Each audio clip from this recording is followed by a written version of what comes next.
But first and foremost, I'm going to use this opportunity here to thank all my friends, family members, community members, residents of the 85th Assembly, other elected officials. I see the Representative Neng Xiong from Minnesota came all the way here to join us as well too. So thank you, Jay, for being here with us as well.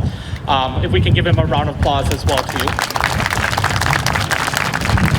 I also want to acknowledge my fellow school board member, Larry Schaefer, for being here with us as well. Congratulations on his re-election. And I think I saw Alder Carol Lukens here as well too. If we could give her a round of applause as well.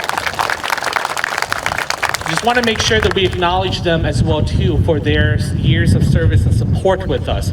But I also want to start off by also acknowledging our clan leaders from the Hmong community as well. If all the clan leaders can please raise their hand as well too for being here with us today as well.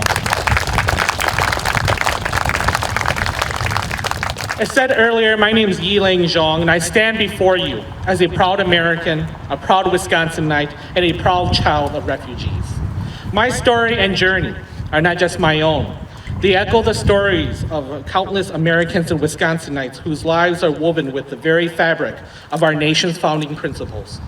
My story began long before my birth in 1994.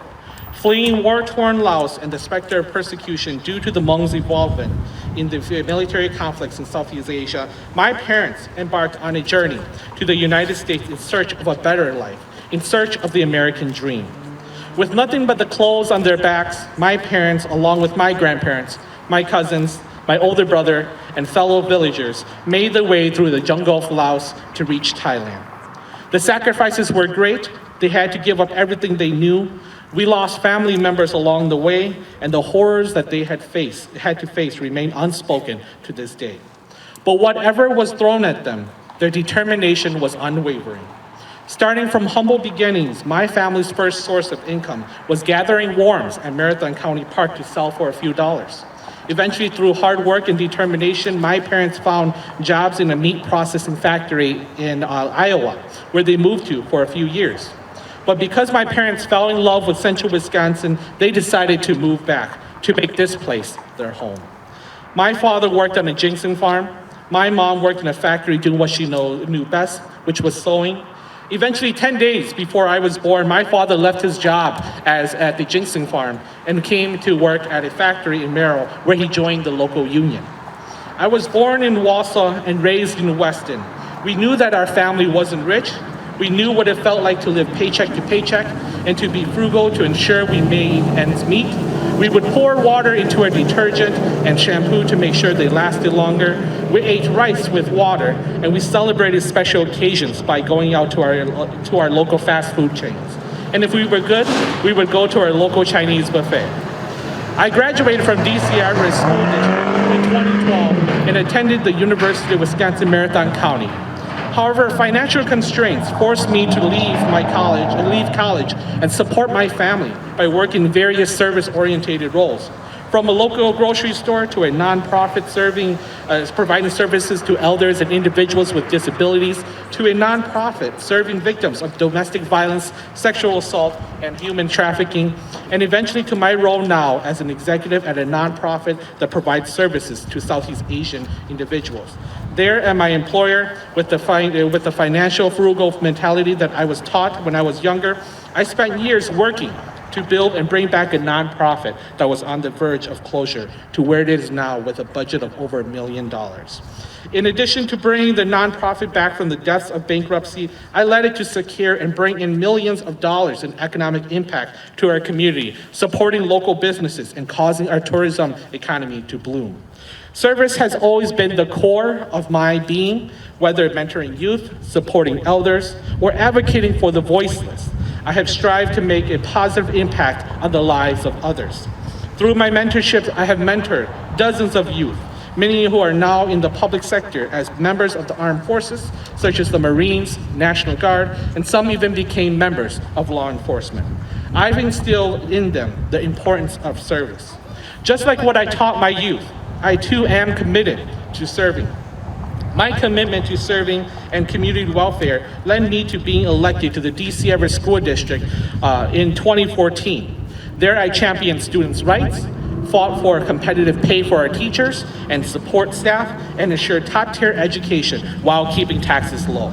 In 2016, I extended my impact by securing a position to the Marathon County Board of Supervisors, advocating for local businesses, the University of Wisconsin system, and enhancing county recruitment efforts. Through my various roles on various committees, I work to sustain transportation services for our elderly and individuals with disabilities. I work to enhance social services for elderly and disabled, for our children, and also strengthen mental health services in schools and work to keep families together. I supported ensuring crucial services for our local law enforcement by providing an additional dispatch and voting support of additional dispatch and supporting efforts like the Community Action Response Team work hard to address the challenges of mental health in our community. My dedication to transparency and accountability continued when I was elected to the Village of Weston Board of Trustees in 2018. There I advocated for strong financial responsibility, live streaming of board meetings, and exploring alternative revenue sources to address the financial constraints that our village faced on a daily basis. All this experience has led me here. All my experience has taught me and informed me of the challenges that our community face, what our home will face. We can either confront these challenges individually and fail, or work together and overcome. I have witnessed the incredible power of people uniting for a common cause and the tremendous impact that they have. I vividly remember the first time I encountered the power of people uniting together for a common cause. It was a time when my father worked for it was a time when the company my father worked for was on the verge of cutting jobs, outsourcing operations, and neglecting to increase wages. As a proud union member, my father and countless others stood together and marched in the pouring rain during a strike. Together they stood up for their rights and made a real difference. My father and his union shared a dream of fair wages, job security, and safe working conditions. Through their collective efforts, they turned that dream into a reality. That moment taught me several lessons. It showed me the power of people coming together, and I've learned that we should never be afraid of dreaming too big. Instead, we should fear not doing enough. It is reasonable to aspire for a brighter future for ourselves and future generations. Just like my father and those before who dream of a brighter future, I too envision a better and brighter future. Every night as I drift off to sleep, I envision an incredible 85th district. I dream of an 85th district where the economy is robust, our public schools are funded, our community is the safest, access to justice is guaranteed, our healthcare system is strengthened, and our environment is protected.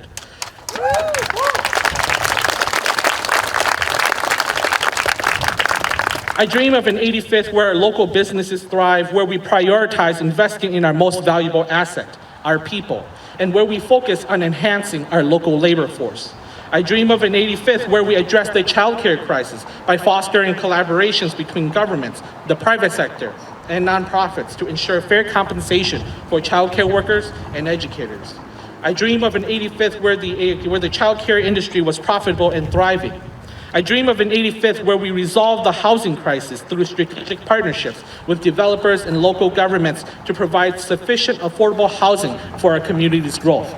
I dream of an 85th where all households, urban and rural, had equitable access to broadband, not solely relying on federal funds, but utilizing our resources effectively to bridge the digital divide in underserved areas like the rural parts of the 85th and Wisconsin. I dream of an 85th where we invest in our infrastructure, support the growth of our local airports, and ensure our roads are well maintained to keep our economy strong. I dream of an 85th where our school district receive adequate funding to address mental health, support students with special needs, and provide resources for academically advanced students. I dream of an 85th where schools are safe havens for learning and no student goes hungry. I dream of an 85th where funding for public safety providers is prioritized, workforce shortages are addressed, and mental health care services are readily available. I dream of an 85th where access to justice is ensured through fully funding critical programs like the Violence Against Women Act and Victims of Crime Act, as well as prioritizing funding for legal aid organizations. I dream of a strong healthcare system where we invest in medical education programs to combat workforce shortage and enhance access to health and mental health care in schools. I dream of an 85th where proactive measures were taken to expand Medicaid, strengthen medical providers, and safeguard against threats to healthcare access in rural communities. I dream of an 85th where we prioritize environmental protections by tackling issues such as lead pipes, PFAS, and other environmental contaminations to prevent further hardships. I dreamed of an 85th where we can all disagree with one another and still love one another because we're neighbors. I dream of an 85th where peace blossoms because we set aside our partisanships and focus on what's best for our community, for our home.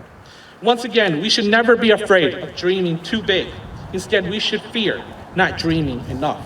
It is reasonable to aspire to a brighter future for ourselves and future generations. But let me be clear, these are all dreams. Dreams for our communities can only become a reality when we take action and fight for it. One of my favorite stories to tell is a story told by the Irish. The Irish tells of a story of a man who arrives at the gates of heaven and asks to be let in. St. Peter says, "Of course, just show us your scars." The man responds, "I have no scars." St. Peter looks at him and responds, "What a pity. Was there nothing worth fighting for?" I thought about this story a lot throughout the last few years. I reflected on the challenges that our community faced, and I reflected on the dream that I had for our community, for our home. And eventually I asked myself, is this community, my home, worth fighting for? And it is.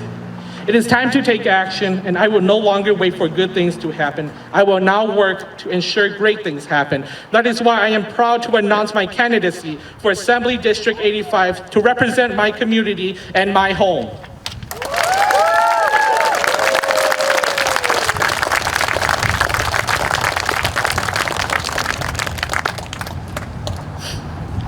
I want to thank Representative Snyder for his years of service. However, I believe that my years of experience and service in local government, including my roles on the school board, village board, county board, and in nonprofit organizations, have not only prepared me for this position, but have also allowed me to remain in touch with the issues facing our community. I have fought tirelessly in the trenches to ensure that our community's best interests were prioritized above politics. With extensive experience and dedication to service, I am confident that I am the best candidate to represent you, Assembly District 85 in Madison. To my fellow neighbors, if you elect me as your representative, I will work tirelessly for all of you with dignity, integrity, and without judgment. This campaign is not about me. It is about each and every single one of you. I cannot do this without you, so I ask for your help and your support. Whether you donate, knock on doors, host a meet and greet, or make a phone call to get out the vote, your help is greatly appreciated. But most importantly, on November 5th, 2024, vote Ye for Wisconsin. This is my home, this is our home. It is worth fighting for a brighter future. Let's move Wisconsin forward together. Thank you, everyone.